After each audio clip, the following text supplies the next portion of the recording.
अस्सलाम वालेकुम। वालेकुम सलाम।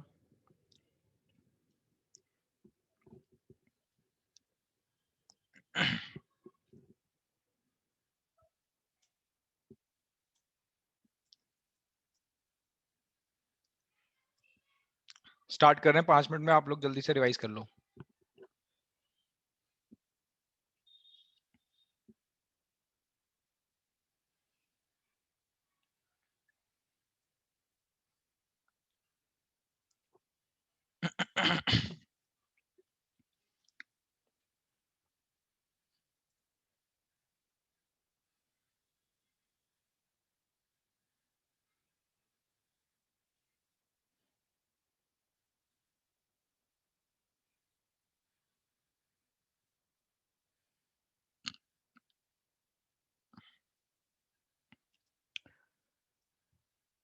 हम स्टार्ट करें। आते रहेंगे बाद में बच्चे। हाँ भाई, तो हम लोग कहाँ पे आ गए हैं बेटा? हम आ गए मेजर्स टू रिमूव पॉवर्टी पे, है ना। रिवीजन नहीं करा, सीधा आगे चल रहे हैं, ठीक है। चैप्टर जल्दी से खत्म करेंगे अब। मैं कह रहा हूँ बेटा, मेजर्स की अगर मैं बात करूं तो अभी तक हमने क्या पढ़ा है? अभी तक हमने पॉवर्टी क्या होती है वो पढ़ लिया, हमने उसके टाइप्स पढ़ लिए, relative and absolute, poverty line क्या होती है, कैसे डिसाइड हो रही है, किस किस बेसिस पे बात हो रही है, सारी बातें कर ली। इवन हमने कॉजेस भी देख लिए उसके। बट अब हम क्या क्या कर सकते हैं पॉवर्टी के लिए? ठीक है, पॉवर्टी को इरेडिकेट करने के लिए, पूरी तरीके से रिमूव करने के लिए हमारे पास कुछ मेजर्स अवेलेबल है। उन मेजर्स को मैंने 4 कैटेगरी के अंदर डिवाइड कर दिया है, ठीक है ना। तो पहली कैटेगरी अगर मैं बताऊं तो दैट इज, पॉवर्टी से हमें कॉम्बैट करना है थ्रू जीडीपी ग्रोथ, ठीक है ना। हमें जीडीपी ग्रोथ अचीव करनी पड़ेगी। पहले सुन लो, फिर एक एक करके सबको हम एनालाइज करेंगे। उसके बाद बेटा पॉवर्टी को कैसे हम कंट्रोल कर सकते हैं? बेटा हम डिस्ट्रीब्यूशन ऑफ इनकम को हमें ठीक करना पड़ेगा, ठीक है ना। हमें इनकम का जो डिस्ट्रीब्यूशन है उसको इवन करना पड़ेगा। अभी बहुत ज्यादा अनइवन है, बहुत सारी डिस्पैरिटीज है, उसको हमें पैरिटी लेवल पे लेके आना पड़ेगा। उसके बाद हम क्या कर सकते हैं बेटा? पॉपुलेशन को कंट्रोल कर सकते हैं। पॉपुलेशन को कंट्रोल करने का ये फायदा होगा कि पर कैपिटा इनकम बढ़ेगी, और पर कैपिटा इनकम बढ़ी तो वो लोग जो बिलो पॉवर्टी लाइन थे वो अबव पॉवर्टी लाइन आ जाएंगे, तो जिससे पॉवर्टी कम हो जाएगी, है ना। तो पॉपुलेशन को भी कंट्रोल करना चाहिए। और बहुत सारे अदर मेजर्स हैं, बहुत सारे मेजर्स हैं जिनको मैंने एक कैटेगरी के अंदर डाल दिया, जिनको मैंने अदर मेजर्स बोल दिया है। ये बात ध्यान रखना, ठीक है। तो बेटा सबसे पहले अगर हम बात करें तो हम बात करेंगे किसकी? जीडीपी ग्रोथ की, ठीक है ना। अब मैं लास्ट क्लास में आपको जीडीपी ग्रोथ बता के गया था, और मैं आपसे बोल रहा हूँ बेटा जीडीपी ग्रोथ एक इतना इंपॉर्टेंट टॉपिक है कि through out the Indian economy ये बेटा रिपीट होता रहेगा कि जीडीपी ग्रोथ का मतलब क्या होता है। जीडीपी ग्रोथ का मतलब होता है रियल जीडीपी का ग्रो करना over a long period of time. और वो कब ग्रो करता है? जब कंट्री के अंदर प्रोडक्शन ग्रो करता है, ये बात ध्यान रखना। तो अगर बेटा आपने अपनी जीडीपी का ग्रोथ रेट इंक्रीज कर लिया, अगर आपका जीडीपी ग्रो कर रहा है अच्छे रेट से, तो ये बात ध्यान रखना, दैट मींस कंट्री के अंदर प्रोडक्शन हो रहे होंगे। और बेटा अगर कंट्री के अंदर प्रोडक्शन हो रहा है तो क्या क्रिएट हो रही होगी? एम्प्लॉयमेंट अपॉर्चुनिटीज क्रिएट हो रही होंगी। एम्प्लॉयमेंट अपॉर्चुनिटीज क्रिएट होंगी तो लोगों को बेटा इनकम मिलेगी, और इनकम मिलेगी तो वो अपनी बेसिक नीड्स को फुलफिल कर पाएंगे, पॉवर्टी खत्म हो जाएगी। यानी अगर आप मेरे से एक रामबाण इलाज बोलो, जो मैं आपको लास्ट क्लास के अंदर बता के गया था कि सर सब ज्यादातर जो पॉवर्टी है, ठीक है, ज्यादातर पॉवर्टी उसको रिमूव करना है, ये नहीं कि लोग को आइडेंटिफाई करना है, ऐसे नहीं। एट बल्क आपको पॉवर्टी को रिमूव करना है, तो अपनी कंट्री का जीडीपी बढ़ाने पे ध्यान दो। समझ में आ रही बात? जीडीपी का ग्रोथ रेट इंक्रीज करो। जीडीपी का ग्रोथ रेट इंक्रीज तभी होगा जब प्रोडक्शन बढ़ाओगे, और प्रोडक्शन आप बढ़ाने लगे तो अपने आप पॉवर्टी कम होने लगेगी कंट्री के अंदर। समझ में आ रही है बात? तो GDP growth is the ultimate solution to the problem of the poverty, ये बात ध्यान रखना। क्यों? when the pace of gdp growth is accelerated, new opportunities of employment are generated। ध्यान रखना, जब भी जीडीपी की ग्रोथ रेट आप इंक्रीज करोगे, उसको एक्सेलरेट करोगे, तो इकोनॉमी के अंदर एम्प्लॉयमेंट अपॉर्चुनिटीज जनरेट होंगी। और बेटा ज्यादा ज्यादा वर्कर को जॉब मिलेगी फैक्ट्रीज एंड फार्म्स के अंदर, और आपको पता है ग्रेटर एम्प्लॉयमेंट, तो उससे पास उनके पास इनकम आएगी और पॉवर्टी खत्म हो जाएगी, lesser poverty will be there. ठीक है, पहले समझ में आ गया? तो पहला क्या है भाई? पहला अल्टीमेट सॉल्यूशन क्या है? Ultimate solution, ultimate solution is the GDP growth, जिसको मैंने टॉप पे रखा है सबसे ज्यादा। ठीक है, ये बात ध्यान रखना। तो अल्टीमेट सॉल्यूशन, कंट्री के अंदर प्रोडक्शन बढ़ाओ भाई, जिससे जीडीपी की ग्रोथ रेट एक्सेलरेट होगी। उसके बाद बेटा और क्या है? बेटा मैंने आपको बताया था कि अगर आपको जीडीपी से फाइट करना है, जीडीपी से कॉम्बैट करना है, तो आपको बेटा जो डिस्ट्रीब्यूशन है कंट्री के अंदर किस चीज का, इनकम का, उस पर फोकस करना पड़ेगा, उसको इवन बनाना पड़ेगा। अब आप मेरे से पूछ सकते हो सर वो हम इवन कैसे बनाएं, क्या क्या ऑप्शंस हमारे पास अवेलेबल हैं। तो मैं बोलूंगा बेटा उन ऑप्शंस को भी मैं दो कैटेगरी में डिवाइड कर रहा हूँ। एक तो आपको मैं दे रहा हूँ फिस्कल मेजर्स और दूसरा मैं दे रहा हूँ लेजिस्लेटिव मेजर्स। सुन रहे हो मेरी बात, क्या बोल रहा हूँ मैं? एक दे रहा हूँ मैं आपको फिस्कल मेजर्स, दूसरे दे रहा हूँ लेजिस्लेटिव मेजर्स। अब मैं आपसे पूछूंगा, मैं नहीं बताऊंगा, पहले आप मुझे बताओ फिस्कल वर्ड का मतलब क्या है यहाँ पे, what do you mean by fiscal? हाँ, what do you mean by fiscal? related to government. क्या क्या दोबारा बताओ, fiscal what do you mean by, बस फिस्कल वर्ड का मतलब बता दो मुझे।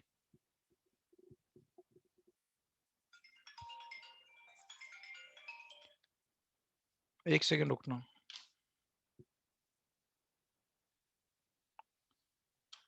अरे नहीं यार, बोरिंग फिस्कल का मतलब बोरिंग होता है, फिस्कल डेफिसिट का मतलब बोरिंग होता है। मैंने आपको जब फिस्कल फिस्कल पॉलिसी पढ़ाई थी तब मैंने आपसे बोला था बेटा पूरी इकोनॉमिक्स में कहीं भी फिस्कल वर्ड यूज हो जाए तो उसका मतलब ये होता है, तब मैंने आपको बताया था। आप लोगों का ध्यान कहाँ रहता है? Sir, related to government expenditure. बस सिर्फ एक्सपेंडिचर से रिलेट करता है, इनकम से रिलेट नहीं करता सरकार Income. की। बेटा something which is related to government income and government expenditure, कोई भी चीज जो गवर्नमेंट के खर्चे से और गवर्नमेंट की इनकम से रिलेट करती है उसके आगे बेटा फिस्कल वर्ड आई जाता है। तो अगर आप मेरे से बोलो सर फिस्कल मेजर्स का मतलब क्या होगा, तो बेटा पक्का कुछ ना कुछ सरकार की इनकम और सरकार के खर्चे से रिलेटेड बात हो रही होगी। क्या सरकार की इनकम और सरकार के खर्चे से भी हम पॉवर्टी कंट्रोल कर सकते हैं? हाँ कर सकते हैं, भी दिखाऊंगा मैं आपको। ठीक है, दूसरा मेजर्स है लेजिस्लेटिव मेजर्स। बेटा लेजिस्लेटिव मेजर्स की अगर मैं बात करूं तो आपको कुछ रूल्स एंड रेगुलेशंस या लॉज कंट्री के अंदर बनाने पड़ेंगे, तभी पॉवर्टी कम होगी, अदरवाइज पॉवर्टी कम नहीं होने वाली। तो लेजिस्लेशन का मतलब होता है लॉ। ठीक है, तो फिस्कल मेजर का मतलब सरकार की इनकम और सरकार के खर्चे से पॉवर्टी को हमें कम करना है। लेजिस्लेटिव मेजर्स का मतलब कंट्री के अंदर लॉज बनाने, जिसके थ्रू आपको क्या कम करना है बेटा, पॉवर्टी खत्म करनी है। अरे समझ रहे हो मेरी बातें या नहीं समझ रहे? पहले तो एक बात सुन लेना जो मैंने इससे पहले वाले बैच के अंदर बोली है। देखो अगर मेरे को ज्यादा आपने बुलवाया कि बोलो बोलो, मैं आपसे पूछ रहा हूँ उधर से रिएक्शन दे ही नहीं रहे, आप लोग चुपचाप बैठे हुए हो, तो मैं आपको बताऊं ये आपके स्कूल की क्लास नहीं है बेटा। ठीक है, ये आपका स्कूल नहीं है। अगर मेरे पास रिएक्शन नहीं आ रहा तो यहां से मैं एक एक करके भगाना स्टार्ट करूंगा क्लास के अंदर से, ये बात ध्यान रखना। तो आपको ये नहीं वेट करना कि दूसरा बंदा बोल देगा, चलो वो तो बोल ही देगा। अपना चाहे सही हो चाहे गलत हो, प्लीज मेरे को रिएक्शन देना है। समझ में आ रही है? जब तक टू वे कम्युनिकेशन नहीं होगी टाइम वेस्ट ही होना है यहाँ पे, ये बात ध्यान रखना। टाइम एक्सेलरेट तब होगा, ठीक है, हमारा ये चैप्टर एक्सेलरेट, सारी चीज एक्सेलरेट तब होगी जब आप मेरे को जल्द क्विक क्विक रिस्पॉन्स देना स्टार्ट करोगे, ये बात ध्यान रख लेना पहले। अदरवाइज मैं यहाँ से भगाना स्टार्ट करूंगा एक एक करके। हाँ भाई, उसके बाद बात करते हैं बेटा, तो मेजर्स की बात कर रहा हूँ। पहला मैंने मेजर आपको बता दिया, आपको जीडीपी से क्या करना है, फाइट करना है, कॉम्बैट करना है। ठीक, सॉरी, पॉवर्टी से कॉम्बैट करना थ्रू जीडीपी ग्रोथ। दूसरा आपको पॉवर्टी से फाइट करना है, कॉम्बैट करना है इनकम के डिस्ट्रीब्यूशन को इवन करके। अब मैं ये बात कर रहा था कि जो इनकम का डिस्ट्रीब्यूशन है वो आप इवन दो तरीके से कर सकते हो। कैसे? पहला है फिस्कल मेजर, दूसरा है लेजिस्लेटिव मेजर्स, ये मैं बता रहा था आपको। अब फिस्कल मेजर्स क्या होते हैं बेटा, सरकार की इनकम और सरकार के खर्चे से रिलेटेड बातें। ठीक है, लेजिस्लेशन का मतलब होता है बेटा लॉस, कंट्री के अंदर जितने भी लॉस बन रहे हैं उसको लेजिस्लेशन बोलते हैं। तो लेजिस्लेटिव मेजर्स लॉ बना के। पहला फिस्कल मेजर पे आ जाओ। अब आप मेरे से पूछो सर फिस्कल की बात जैसी आपने करी तो हमारे माइंड में आया था सरकार की इनकम, सरकार के खर्च, करेक्ट। अब मुझे आप एक बात बताओ, सरकार की इनकम की अगर मैं सिर्फ बात करूं, सरकार की मेन सोर्स ऑफ इनकम क्या है? Tax. Very very good, tax. Very very good, the main source of income of the government is tax. तो क्या आप टैक्स से पॉवर्टी कम कर सकते हो? हाँ कर सकते हैं बेटा, टैक्स से कम कर सकते हैं। आपको क्या करना है, कंट्री के अंदर डिस्ट्रीब्यूशन ऑफ इनकम इवन करना है। अब वो कैसे होगा बेटा, आप बस कुछ मत करो, कंट्री के अंदर फॉलो करो प्रोग्रेसिव टैक्सेशन पॉलिसी।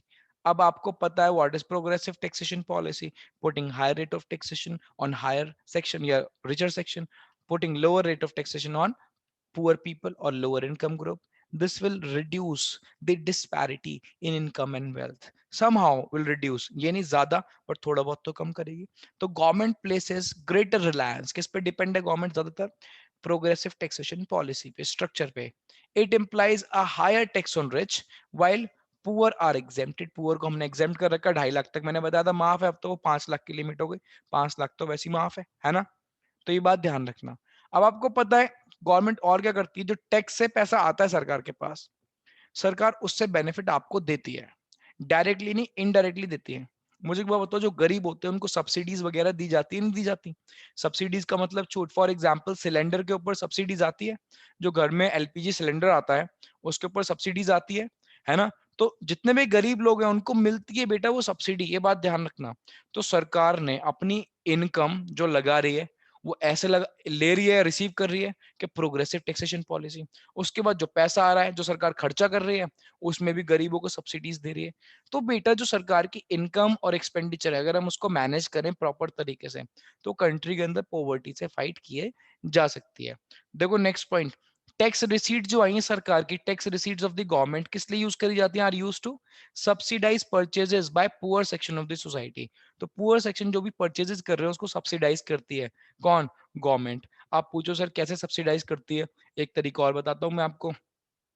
आपको पता है जो बीपीएल फैमिलीज होती है उनका राशन कार्ड बनता है, हाँ या ना? पता है आप लोगों को ये बात? हाँ भैया। हाँ राशन, भैया। तो बीपीएल फैमिली का राशन कार्ड बनता है ना? जो राशन शॉप्स है जिनको फेयर प्राइस शॉप्स भी बोला जाता है, वहां पे उनको जितना भी बेसिक नीड्स हैं, ठीक है, लाइक चावल है, गेहूं है, केरोसिन ऑयल है, बहुत सारी चीजें मिलती हैं वहां पे बेटा, बहुत ज्यादा सब्सिडाइज रेट में मिलती हैं।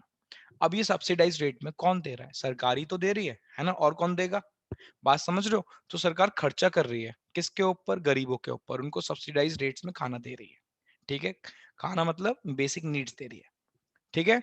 अब देखो नेक्स्ट पॉइंट में यही लिखा है मैंने, subsidies offered on items like course cloth, course grains, ठीक है, the basic needs of the poor, जो बेसिक नीड्स है उनके ऊपर सब्सिडी देती है हमारी सरकार, ठीक है।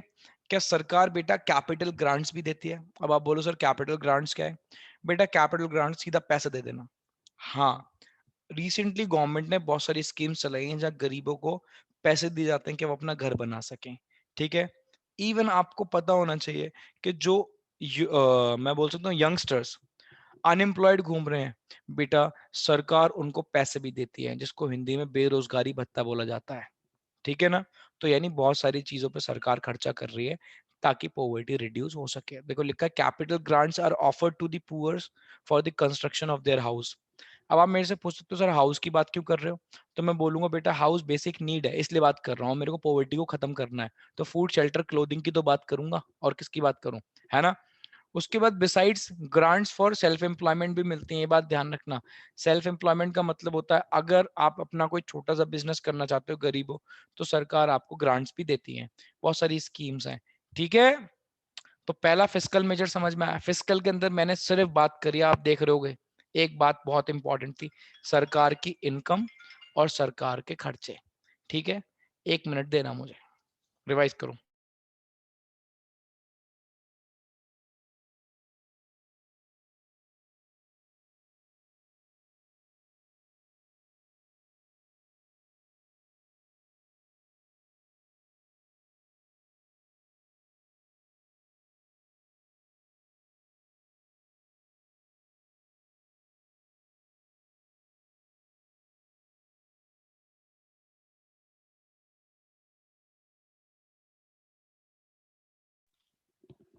ठीक है भाई, फिस्कल मेजर समझ में आए, हाँ या ना? जल्दी। हाँ भैया। हाँ भैया।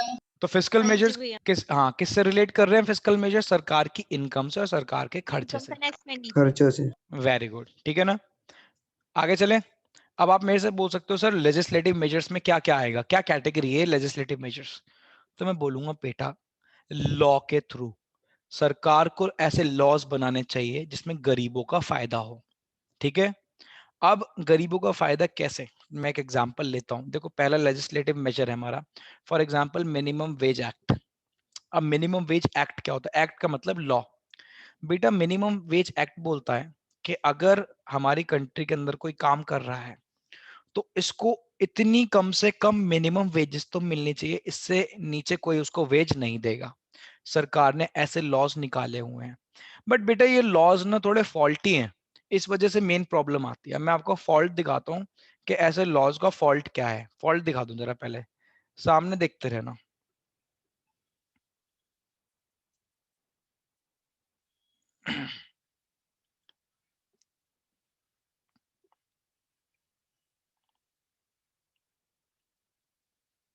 देखो सामने स्क्रीन दिख रही है, देखो मिनिमम वेज क्या है इंडिया में दिख रहा है, 176 इंडियन रुपीस दिख रही है आपको, पर डे की थी, कितने की थी है, दोबारा देखो,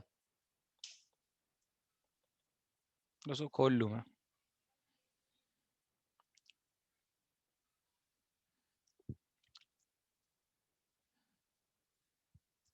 ये आपको दिख रहा है, इधर देखो सामने, हाँ या ना, इंडिया की हाँ भैया। मिनिमम वेज कितनी दे रखी है, देखो बता, दे रखी है 176, कितना दे रखा है 176 रुपीस, है ना, जो कि $3 के बराबर है, ठीक है ना।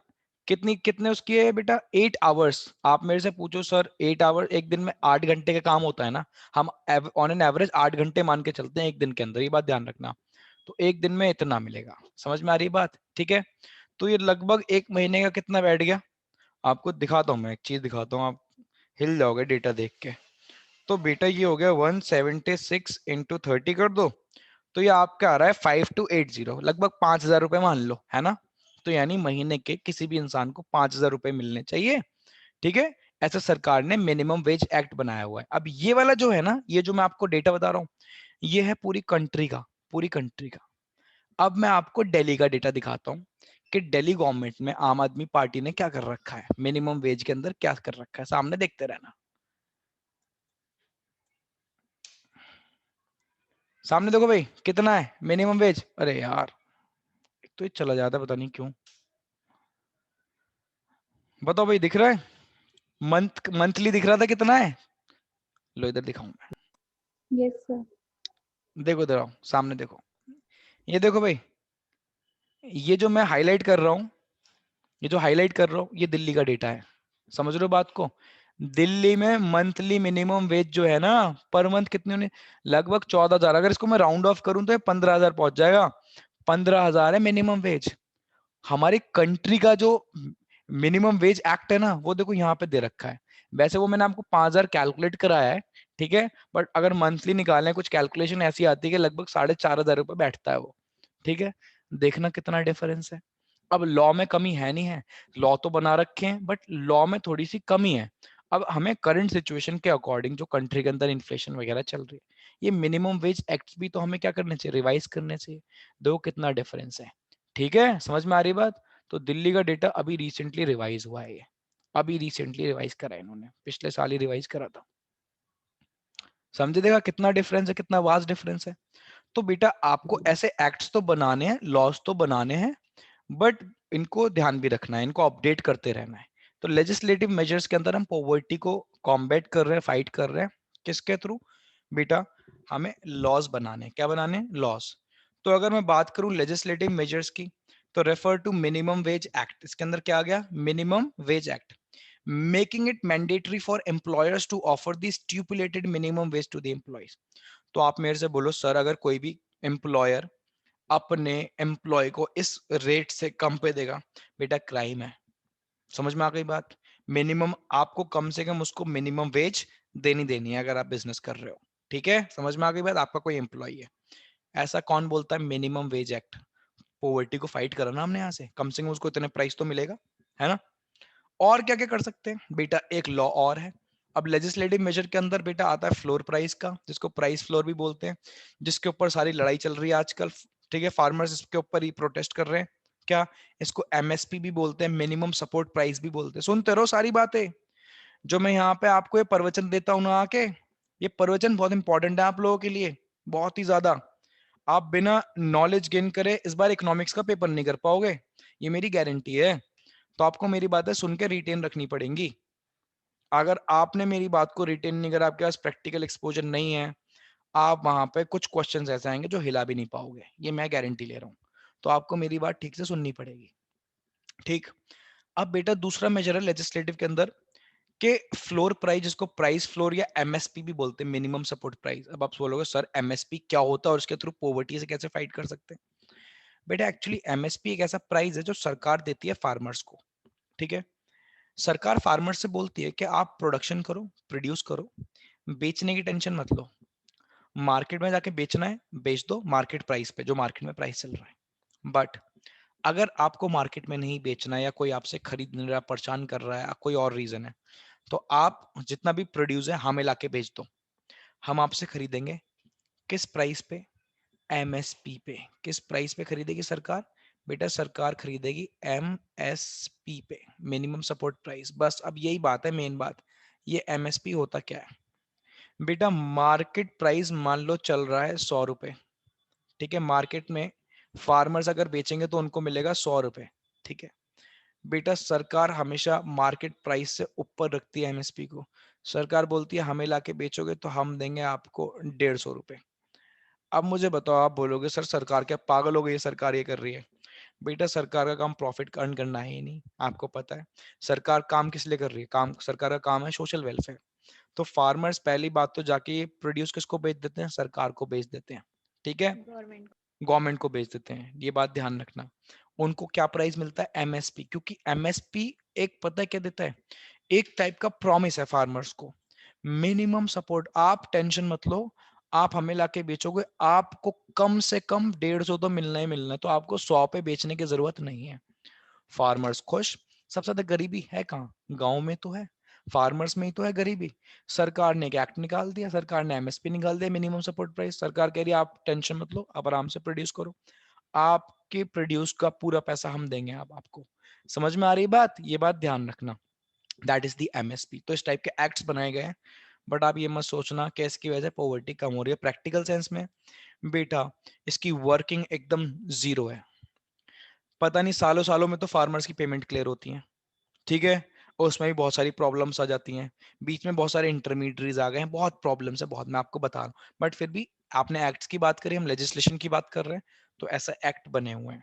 तो एक एक्ट हमारे सामने हो गया मिनिमम वेज एक्ट, एक हमारे सामने कौन सा हो गया? प्राइस फ्लोर, जिसको बेटा एमएसपी भी आप बोल सकते हो, मैंने पहले बता दिया, मिनिमम सपोर्ट प्राइस भी बोल सकते हैं। हाँ वकार कुछ बोल रहे हो क्या? नहीं भैया। ठीक है, समझ में आ गई बात? देखो अब इसका ही मतलब मैंने बताया नीचे, this refers to stipulated minimum price. मैंने बता दिया ना, मिनिमम प्राइस है ना, दैट इज एमएसपी मिनिमम। यहाँ पे हम सपोर्ट भी लगा सकते हैं, minimum support price that must be offered to the farmers for the purchases of their output. जो सरकार उनसे आउटपुट परचेज कर रही है उनका, उसके बेसिस पे उनको जो एमएसपी देगी, ठीक है। इतनी बात समझ में आ गई? अभी तक लॉज की बात ही चल रही है और तो मैंने कुछ बात नहीं करी है ना। अब ऐसे ही अगर सरकार ने एक लॉ और बना रखा है, राइट टू एजुकेशन का अधिकार दे रखा है, ठीक है। अब राइट टू एजुकेशन में हम किसी को डिनाई नहीं कर सकते ना एजुकेशन लेने के लिए। तो अगर कोई गरीब है तो उसको मैं मना नहीं कर सकता ना एजुकेशन लेने का, उसका अधिकार है, मौलिक अधिकार है उसका, राइट टू एजुकेशन, ठीक है। और जब भी एजुकेशन मिलती है, चाहे वो पुअर सेगमेंट से चाहे कहीं पे भी, तो बेटा वो इतना एलिजिबल हो जाता है कि वो एम्प्लॉयमेंट ले सके, और एम्प्लॉयमेंट अगर ले पाएगा तो कहीं ना कहीं अपनी बेसिक नीड्स को पूरा कर पाएगा। तो राइट टू एजुकेशन भी हेल्प करता है पॉवर्टी को इरेडिकेट करने के लिए। समझ में आई बात? तो मैंने इस पूरे इसके अंदर मैंने आपको 3 बातें बताई हैं। एक तो मैंने बताई मिनिमम वेज एक्ट की, ठीक है। एक बताई मैंने फ्लोर प्राइस की, और एक बताई मैंने राइट टू एजुकेशन की। टिप्स पे कर लेना, टिप्स पे। समझ में आ रही बात? ठीक है। तो यानी मैं बोल सकता हूं, अगर आपको पॉवर्टी से फाइट करनी है, या आपको लगता है कि आपको इकोनॉमी के अंदर जो अनइवन डिस्ट्रीब्यूशन हो रखा है इनकम और वेल्थ का, उसको रिड्यूस करना है, तो आप ये 2 मेजर्स यूज कर सकते हो। दैट इज, पहला कौन सा? Fiscal measure. दूसरा हमारे सामने लेजिस्लेटिव मेजर्स। फिस्कल, हाँ, फिस्कल मेजर के अंदर सरकार की इनकम और सरकार के खर्चे से रिलेटेड बात है। इधर लॉज बनाएंगे हम ऐसे ऐसे कि जिससे गरीबों को फायदा हो। समझ में आ रही है बात? हाँ भैया। हाँ हाँ भैया। भैया। आगे चलें बेटा। हाँ भैया। बात ये है कि आपको मेरे साथ रिटेन करनी पड़ेंगी चीजें।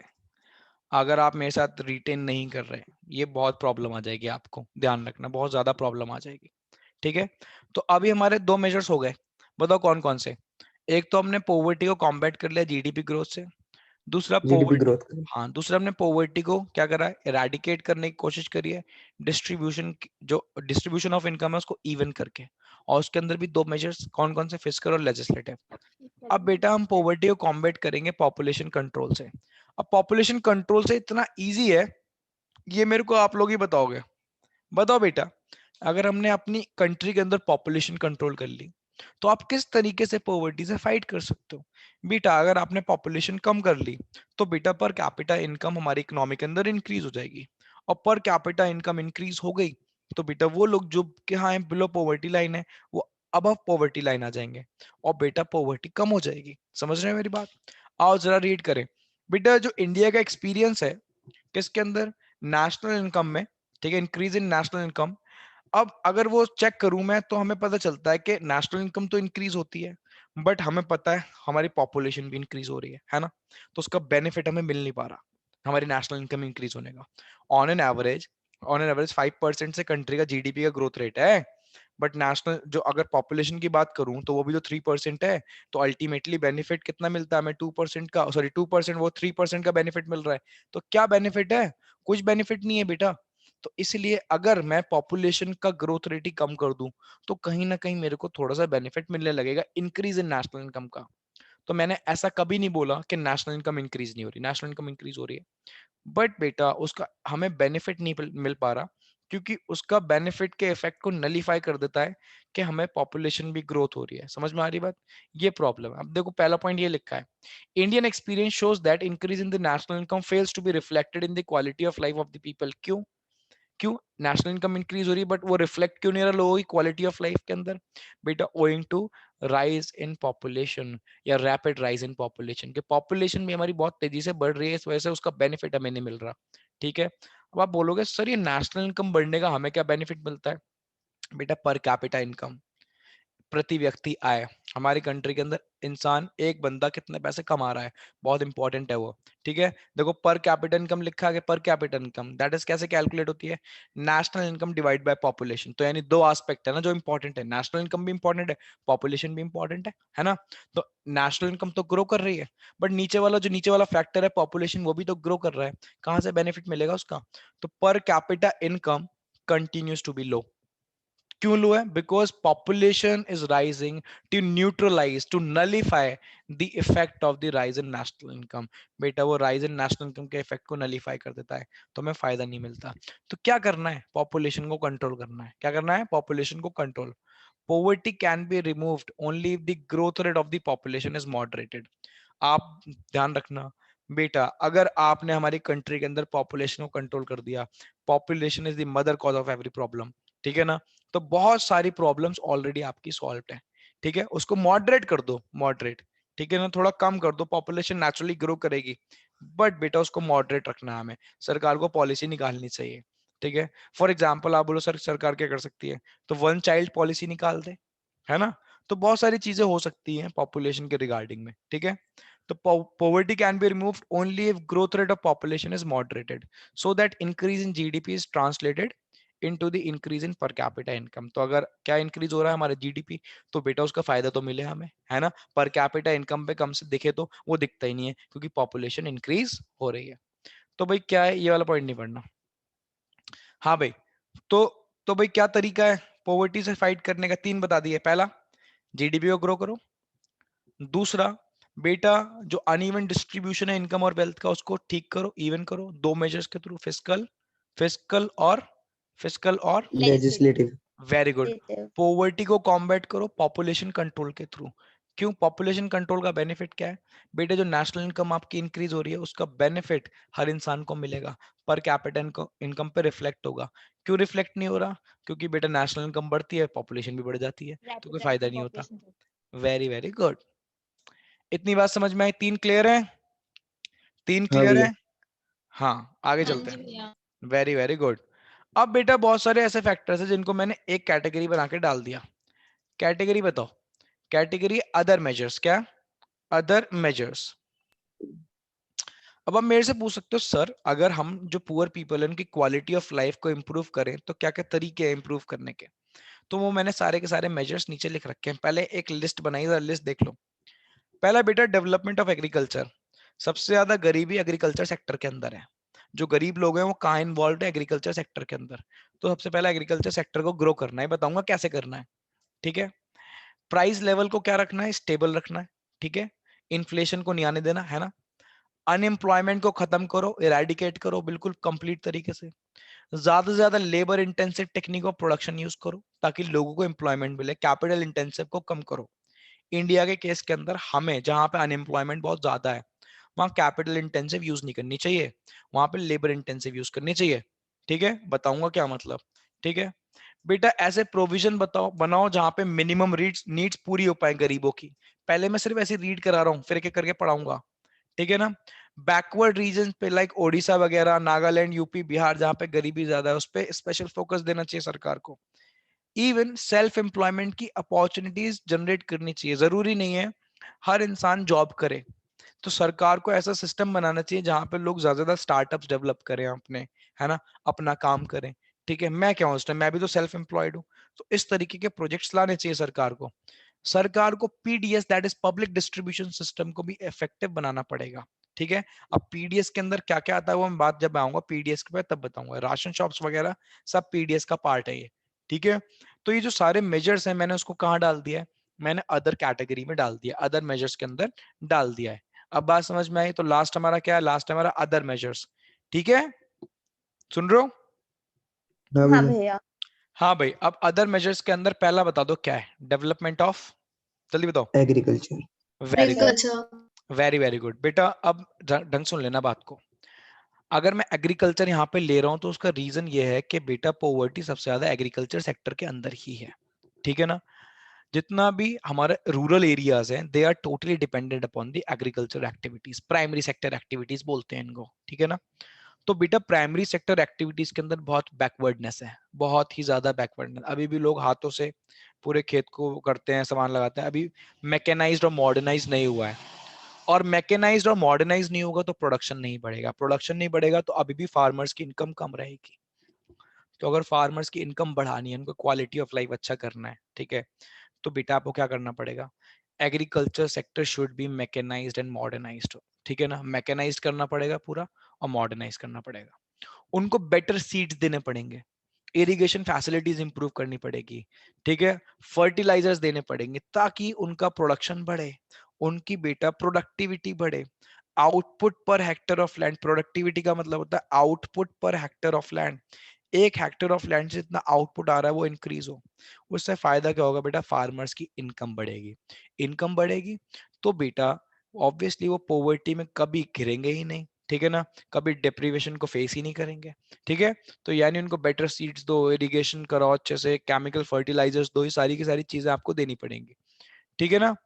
अगर फार्मर बहुत ही ज्यादा छोटा फार्मर है, मान लो स्मॉल फार्मर्स है, तो सरकार को उनको फाइनेंशियल असिस्टेंस देनी चाहिए, लोन वगैरह प्रोवाइड कराना चाहिए at very low rate of interest. ठीक है ना, या इंटरेस्ट फ्री लोन देना चाहिए। ठीक है, और अगर कोई ऐसा फार्मर है जिसके पास लैंड नहीं है, तो बच्चों के माइंड में आता है सर ऐसा फार्मर कौन है जिसके पास लैंड नहीं है। बेटा फॉर एग्जांपल मेरा लैंड है, मैं उस पर खुद फार्मिंग नहीं करता, मैंने किसी और इंसान को दे दिया कि भाई तुम फार्मिंग कर लो। तो फार्मर तो वो हुआ ना एक्चुअली में, टेलर ऑफ द सॉइल तो वो है ना बंदा। और वो क्या कर रहा है, उस पर काम कर रहा है। ऊपर से मैं उसको कम वेजेस देता हूँ, कम सैलरी देता हूँ, वो तो बेचारा परेशान रहेगा। तो सरकार को ऐसे लोगों को जिनके पास लैंड नहीं है और ऊपर से वो फार्मर है, उनको लैंड देना चाहिए। अब आप बोलोगे सर ये कौन सी बात हुई, बेटा सरकार ने ऐसा करा भी हुआ है, रीडिस्ट्रीब्यूशन ऑफ लैंड करा हुआ है, पढ़ाऊंगा फर्स्ट यूनिट के अंदर मैं आपको इस बात को। ठीक है, इससे क्या होता है, उनके पास लैंड आता है, उनकी इनकम जनरेट होती है, वो फार्मिंग करते हैं, कंट्री के अंदर प्रोडक्शन भी बढ़ता है, ये बात ध्यान रखना। ठीक है, तो अगर ये सारे मेजर्स आप ग्रास रूट लेवल पे कर रहे हो तो बेटा कहीं ना कहीं आप ध्यान रखना पोवर्टी को बहुत अच्छे तरीके से रिड्यूस कर पाओगे। ये डॉक्टर मिनास ने बताया था। ठीक है, कि अगर आपको ग्रास रूट लेवल पे पॉवर्टी कम करनी है तो सीधा एग्रीकल्चर सेक्टर पे फोकस करो।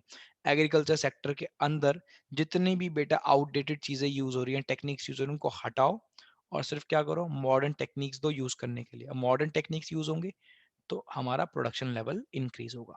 ठीक है, आज हम यहीं तक रख रहे हैं। इसमें पॉवर्टी की सिर्फ आपकी 2 क्लास और रह रही है मेरे अकॉर्डिंग। ठीक है, उन 2 क्लास के अंदर मैं पॉवर्टी वाइंड ऑफ करा दूंगा, ध्यान रखना। ठीक है, और पॉवर्टी वाइंड ऑफ होते ही एक इसका क्विक रिवीजन करेंगे 5-10 मिनट का, और पॉवर्टी हमारा खत्म हो जाएगा, ये बात ध्यान रखना। तो आप कितना याद कर रहे हो, कितना सेल्फ स्टडी कर रहे हो, बहुत मैटर करती है बात बेटा यहाँ पे। ठीक है, मैं पढ़ाऊं आप उसको इमीडिएटली करो रिवाइज, आने से पहले, बैच में आने से पहले 15 मिनट पहले और रिवाइज करो, बस ये 2 रिवीजन करो। मैंने पढ़ाया, आपने उसके बाद इसको रिवाइज कर लिया, आने से पहले एक बार रिवाइज करो, दोबारा आपको इंडियन इकोनॉमी पढ़ने की जरूरत भी नहीं पड़ेगी, मैं इस बात की गारंटी ले रहा हूँ, ठीक है। बट आपको बेटा बैच में आने से पहले, बैच में जाने के बाद और बैच में आने से पहले ये दोनों काम करने हैं, ये बात ध्यान रखो, अदरवाइज प्रॉब्लम आ जाएगी। क्योंकि आप लोगों की अभी मेरे को लगता नहीं जो राइटिंग स्किल्स है वो इतनी इम्प्रूव्ड है कि आपने सुना और अपनी तरफ से लिख दिया, नहीं है। तो आपको कहीं ना कहीं बहुत सारी पॉइंट्स याद करने पड़ेंगे, वो तभी याद होंगे जब आप रिवाइज करोगे, ये बात बिल्कुल ध्यान रखो, ठीक है। तो हमारे पास 2 सेशन और रह रहे हैं पॉवर्टी के, 2 सेशन के अंदर मैं पॉवर्टी खत्म कर दूंगा, ये बात ध्यान रखना, ठीक है। चलो आज के लिए इतना ही, कल भी क्लास रहेगी, कल का स्केड्यूल आ जाएगा, ठीक है। टाइम मैंने सिर्फ आज के लिए चेंज करा था, कल से टाइमिंग अपने टाइम की होगी, ये बात ध्यान रखना, ठीक है। चलो बाय। ओके, अस्सलाम वालेकुम। वालेकुम सलाम।